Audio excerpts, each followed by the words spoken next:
ஒரு நித்யா சமையலில் நச்சுன்னு 4 ரெசிபி இன்றைக்கி பார்க்கலாமா. இது மேக்ஸிமம் பார்த்திங்கன்னா தக்காளி வெங்காயம் யூஸ் பண்ணியிருக்கேன். டேஸ்ட்டாக இருக்கும், செஞ்சு பாருங்கள். ஃபஸ்ட்டு பார்த்திங்கன்னா உருளைக்கிழங்கு ரெசிபி. உருளைக்கிழங்கு வந்து கிரேவி மாதிரி சாப்பாட்டுக்கும் நல்லாயிருக்கும், தோசைக்கும் நல்லாயிருக்கும். இதுக்கு வந்து பார்த்திங்கன்னா ஃபஸ்ட்டு மிக்ஸி ஜாரில் தக்காளி போட்டுக்கிட்டு கட் பண்ணி போட்டுக்கோங்க, இல்லைன்னா நல்லா அரைபடாது. தக்காளி, வெங்காயம் பச்சையாக போடுங்க. வெங்காயத்தை, முந்திரி 3, பூண்டு 3, ஜீரக மிளகு இதையெல்லாம் போட்டு ஃபைன் பேஸ்ட்டாக அரைச்சிக்கோங்க. உருளைக்கிழங்க நல்லா கழுவிக்கோங்க. கழுவிட்டு தோல் சீவிடுங்க. தோல் சீவிட்டு இது மாதிரி சின்ன சின்ன பீஸாக கட் பண்ணி வச்சுக்கோங்க. கடாயில் எண்ணெய் ஊற்றி கடுகு போட்டு கடுகு நல்லா பொரியிற வரைக்கும் வெயிட் பண்ணுங்கள். கடுகு பொரியலைன்னா கசப்பு தன்மை வரும், அதனால் கடுகு நல்லா பொரியட்டும். எண்ணெய் நல்லா காஞ்சதுக்கப்புறம் கடுகு போட்டிங்கன்னா கடுகு நல்லா படிப்படின்னு பொரியும், நல்லாயிருக்கும்.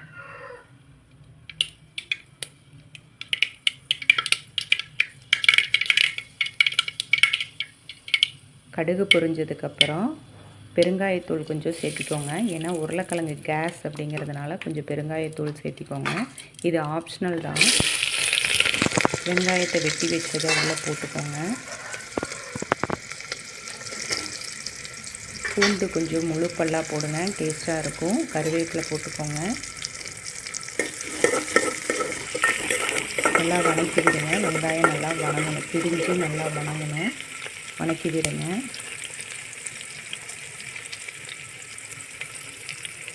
உப்பு போட்டிங்கன்னா அந்த வெங்காயம் வந்து வதங்கும், அதனால் நான் வெங்காயத்தோடு ஒன்றா நான் உப்பு போட்டுக்கிறேன்.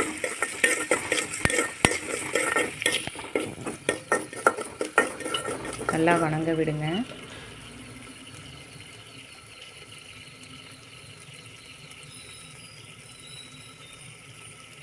இப்போ மிளகுடி எல்லாம் சேர்த்திக்கலாம். அதாவது மிளகாய்த்தூள், மல்லித்தூள், சாம்பார் பொடி மட்டும் நான் சேர்த்திருக்கிறேன். அதுதான் குழம்பு டேஸ்ட்டு மாறாமல் இருக்கும். இப்போ அரைச்சி வச்ச ஃபைன் பேஸ்ட்டை உள்ளே ஊற்றிக்கோங்க. ஃபஸ்ட்டு தண்ணி கலக்காமல் அதை கொதிக்க விடுங்க. ஏன்னா அந்த தக்காளியோட பச்சை வாசனைலாம் போகணும் இல்லையா.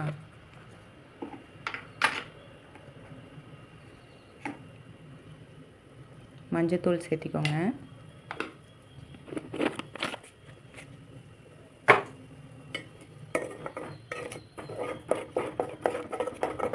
நல்லா கலக்கி விட்டு கொதிக்க விடுங்க.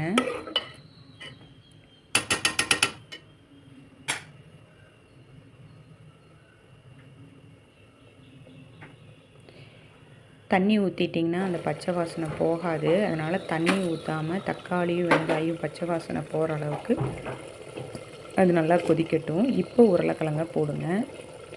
உருளைக்கிழங்கு சீக்கிரம் வெந்துடும், அதனால் உங்களுக்கு வந்து தோலும் சீவிட்டோம், அதனால் மூடி வச்சு வேக விட்டிங்கன்னா நல்லாவே வந்துடும். நீங்கள் குழம்பா வேணும்னா கொஞ்சம் தண்ணி ஆட் பண்ணிக்கோங்க, இல்லை கெட்டியாக வேணும் அப்படின்னா அப்படியே வச்சு இது பண்ணிக்கோங்க. ஆனால் உருளைக்கிழங்கு கொஞ்சம் நேரமாவது வேகணும் இல்லையா, அதனால் லைட்டாக வந்து தண்ணி சேர்த்திக்கோங்க.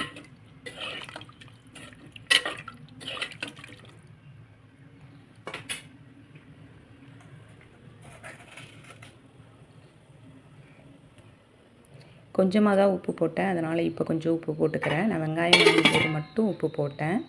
இப்போ கொஞ்சம் விட்டுட்டு 5 மினிட்ஸ் நல்லாவே கொதிக்க விடுங்க. ஏன்னா அடி பிடிக்காது தண்ணி ஊற்றி இருக்கிறதுனால. நல்லா வேக விடுங்க. தண்ணி சுண்டலை அப்படிங்கும்போது மட்டும் சிம்மில் ஒரு 2 மினிட்ஸ் வச்சிங்கன்னா நல்லா கிரேவி மாதிரி கிடச்சிரும். லைட்டாக சுகர் போடுங்க, அது உங்களுக்கு ஆப்ஷனல் தான். கொஞ்சம் டேஸ்ட்டு நல்லாயிருக்கும். ஒயிட் சுகர் போடுங்க. இது வந்து பொட்டுக்கடலை பொடி நான் போட்டிருக்கேன். கொஞ்சம் கிரேவி மாதிரி வரக்காக பொட்டுக்கடலை பொடி போட்டிருக்கேன். மல்லித்தூள் போட்டு இறக்கிடுங்க. ஆறுச்சுன்னா சுண்டிடும். இப்போ பார்த்திங்கன்னா தண்ணி மாதிரி இருக்கும். அந்த பொட்டுக்கடலை பொடி போட்டதுனால உங்களுக்கு பார்த்திங்கன்னா சுண்டி கிரேவி மாதிரி வந்துடும்.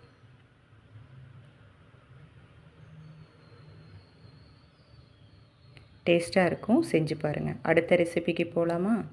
அடுத்த ரெசிபி பார்த்திங்கன்னா முருங்காய்.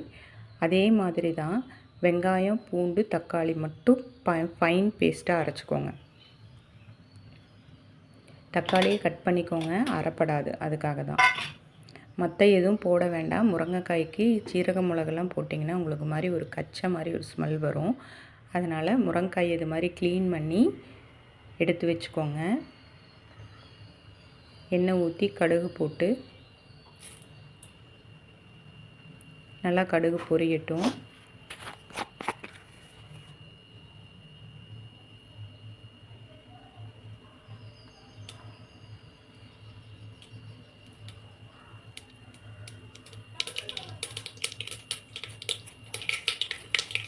பெருங்காயத்தூள் போட்டுக்கோங்க. கடுகு நல்லா பொரியிட்டுன்னு பெருங்காயத்தூள் போடுங்க. கடலைப்பருப்பு, உளுந்தம்பருப்பு போடுங்க. கருவேப்பிலை போடுங்க.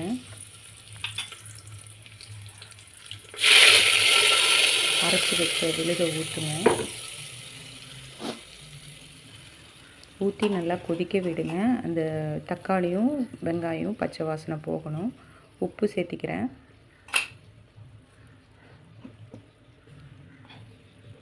மஞ்சத்தூள், சாம்பார் பொடி, மல்லிப்பொடி இது மட்டும் நான் சேர்த்திருக்கிறேன். மிளகாய்த்தூள் சேர்த்தலை.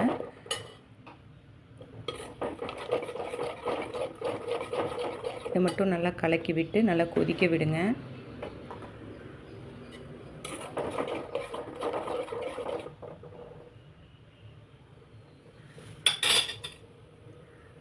கொதிக்க விட்டால் தான் அந்த பச்சை வாசனை, அந்த மல்லியோட வாசனையெல்லாம் போகும். அதனால் நல்லா கொதிக்க விட்டுருங்க ஃபஸ்ட்டு. இப்போ முருங்கைக்காய் போடுங்க. அது தோலெல்லாம் எடுத்துடணும். பின்னாடி ஒரு நாராக வரும், அதெல்லாம் எடுத்துடணும். எடுத்துட்டிங்கன்னா தான் உங்களுக்கு முருங்கைக்காய் உங்களுக்கு நல்லா வேகும். இப்போ வேணுங்கிற அளவுக்கு தண்ணி ஊற்றிட்டு நல்லா கொதிக்க விட்டுருங்க. சிம்மில் வச்சு கொதிக்க வச்சிங்கன்னா கொஞ்சம் கிரேவி மாதிரி வரும். இல்லை குழம்பு மாதிரி வேணும்னாலும் அப்படியே வச்சுக்கோங்க, நல்லா டேஸ்ட்டாக இருக்கும். பருப்புக்குள்ளேயே போட்டு ஒரு முருங்கைக்காய் குழம்பு பார்த்துருப்போம். இப்போ பார்த்திங்கன்னா இது கொஞ்சம் டிஃப்ரெண்ட்டாக இருக்கும். பருப்பு பிடிக்காதவங்களுக்கு இது மாதிரி ஒரு முருங்கைக்காய் குழம்பு வச்சா வீட்டில் இருக்கிறவங்க விரும்பி சாப்பிடுவாங்க. பார்த்திங்கன்னா தண்ணி சுண்டிருச்சு. ஓரளவுக்கு உங்களுக்கு கிரேவி மாதிரியே கிடைக்கும். பார்த்திங்களா, ஆற விட்டிங்கன்னா சூப்பராக இருக்கும். அடுத்த ரெசிபி பார்க்கலாம். அடுத்த ரெசிபி மீன் மேக்கர் சாதம். ஃபஸ்ட்டு நான் இன்ட்ரொடக்ஷன் கொடுக்காம விட்டுட்டேன். குக்கரில் எண்ணெய் விட்டு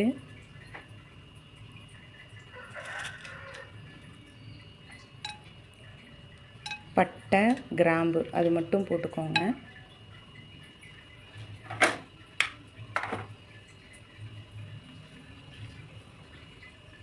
அது ஓரளவுக்கு பொரியட்டும்.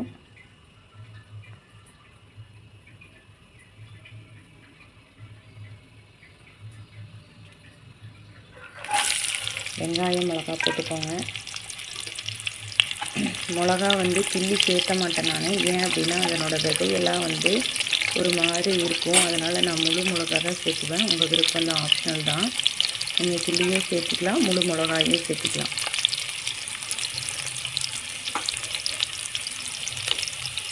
வெங்காயம் நல்லா பெரியற அளவுக்கு வதங்க விட்டுருங்க. பெருங்காயத்தூள் போட்டுக்கோங்க. இஞ்சி பூண்டு பேஸ்ட் போட்டுக்கோங்க.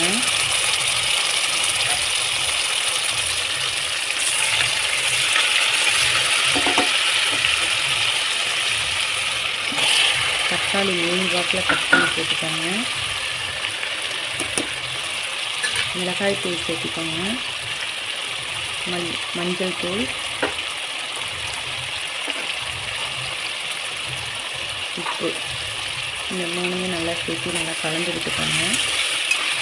உப்பு சேர்த்துட்டிங்கன்னா தக்காளி நல்லா வணங்கும். அதனால தான் தக்காளி உப்பு சேர்க்குறேன். இந்த தண்ணி பிரியணும். தக்காளியில் ஒரு 2 மினிட்ஸ் வேக விடுங்க. அப்படின்னா தான் அந்த தக்காளி நல்லா வெந்து அதில் இருக்கிற தண்ணி வெளியில் வரும். இந்த மாதிரி உடச்சி விட்டிங்க அப்படின்னா தக்காளியோட டேஸ்ட்டே வேறு மாதிரி இருக்கும். மீன் மேக்கரை சுடு தண்ணியில் போட்டு எடுத்து வச்சுருக்கிறேன், அதை போட்டுக்கோங்க. அது தக்காளியோடு கலந்து விட்டிங்கன்னா அது ஒரு டேஸ்ட்டு நல்லாயிருக்கும்.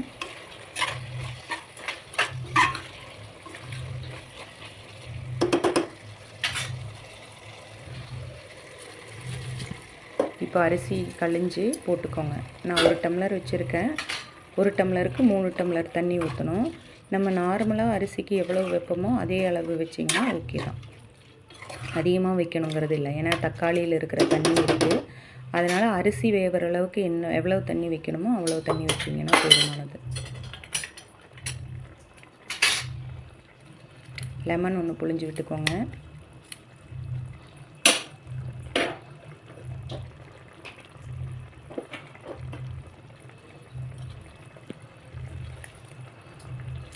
இது லெமன் புளியறது தான், கொட்டையெல்லாம் அதுலேயே நின்றுடும். அதனால் வந்து லெமனை வந்து அதில் வச்சு புழிஞ்சேன்.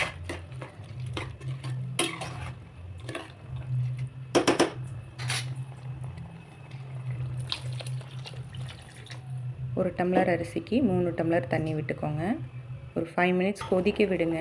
மூடி வச்சிட்டிங்க அப்படின்னா அது மாதிரி பச்சை வாசனை வரும். அதனால் நல்லா கொதிக்க விட்டுருங்க. இப்போ மூடி போட்டு விசில் விட்டுருங்க. 2 விசில் விடுங்க போதுமானது. ஏன்னா நல்லா கொதிச்சிருச்சு. அதனால் 2 விசில் விட்டிங்கனாலே போதும். 3 விசில் விட்டிங்கன்னா அடிக்கும். அதனால் 2 விசில் போதுமானது.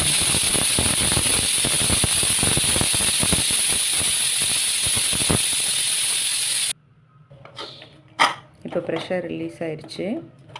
இப்போ ஓப்பன் பண்ணி பார்த்தீங்கன்னா சுவையான சாப்பாடு ரெடி. டிஃபன் பாக்ஸுக்கு சூப்பராக இருக்கும். சாப்பிட்டு பார்த்துட்டு கமெண்ட் பண்ணுங்கள். அந்த மேலே இருக்கிற மிளகாயெல்லாம் எடுத்துருங்க. நல்லா கிளறி வச்சுருங்க. இப்போ நெய் விட்டுக்குங்க. நெய் விட்டிங்கன்னா அது ஒரு ஆப்ஷனல் தான். நல்லாயிருக்கும், சாப்பிட்டு பாருங்கள்.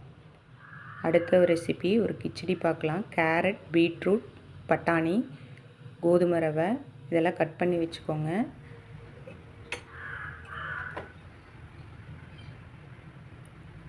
குக்கரில் எண்ணெய் விட்டு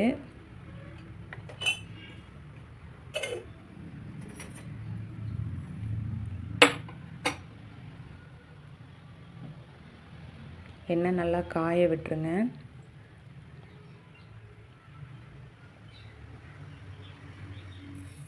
கடுகு போட்டுக்கோங்க. கடுகு நல்லா பொரியட்டும்.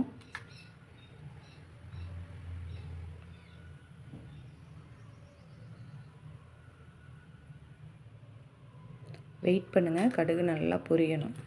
அப்போனா தான் வந்து நம்மளுக்கு வந்து டேஸ்ட் கிடைக்கும்.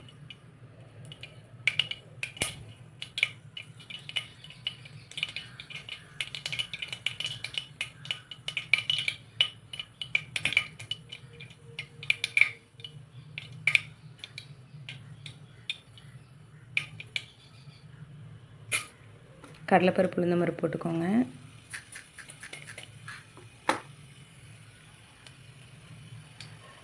அது நல்ல பொன்னிறமாகட்டும்.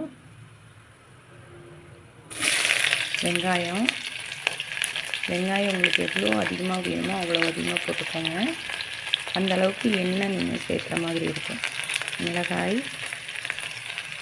கருவேப்பிலை எல்லாம் நல்லா வணங்க விடுங்க.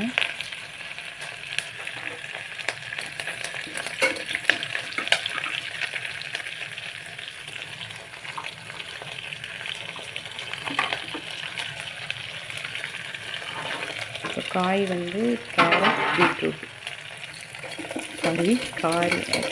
கேரட், பீன்ஸு இதை மட்டும் வந்து போட்டுக்கோங்க.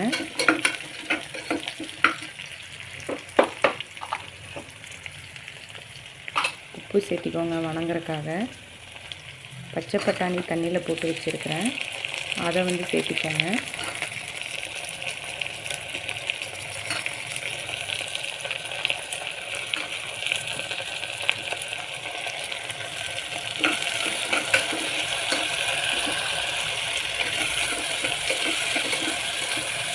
அதில் பார்த்திங்கன்னா ஒரு மாதிரி பச்சையாக வரும். அதனால் நான் தண்ணியில் ஊற வச்சுருவேன். முதல்லையே ஊற வச்சு அதில் இருக்கிறத வந்து எடுத்துக்குவேன். நீங்கள் இதுக்கு வந்து காய் இருக்கு இல்லையா, அதை வாங்கி பேஸ்ட்டு பண்ணிக்கோங்க.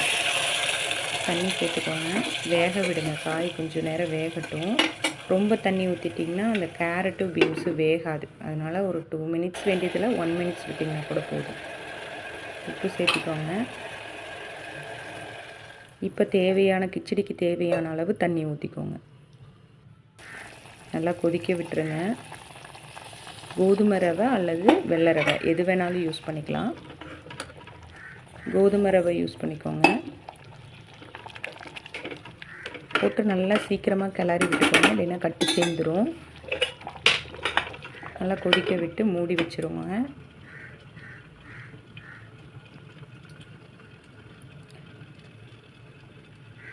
விசில் போட வேண்டாம். விசில் போட்டிங்கன்னா ரொம்ப அடி பிடிச்சி போயிடும். அதனால் விசில் போட வேண்டாம். அடிக்கடி எடுத்து பாருங்கள், கிளறி விடுங்க, அடி பிடிக்காமல். மேலே தண்ணி நிற்கும், கீழே அடி பிடிச்சிடும். அதனால் கிளறி விடுங்க. சீக்கிரம் வெந்துடும் கோதுமை ரவை. அதனால் கொஞ்சம் நேரம் மூடி வச்சிங்கனாவே போதுமானது. விசில் விடணுங்கிற அவசியம் இல்லை. நான் குக்கரில் வச்சுருக்கேன், பட் விசில் விடலை. கொஞ்சம் நேரம் சிம்மில் வச்சிங்கன்னா அந்த தண்ணி ஃபுல்லாக அந்த கோதுமை ரவை உள்ளே நல்லா இழுத்துக்கும். இப்போ பார்த்திங்களா, கெட்டி ஆகிடுச்சு. அவ்வளோதான். விசில் விட்டிங்கன்னா அடி பிடிச்சிரும்.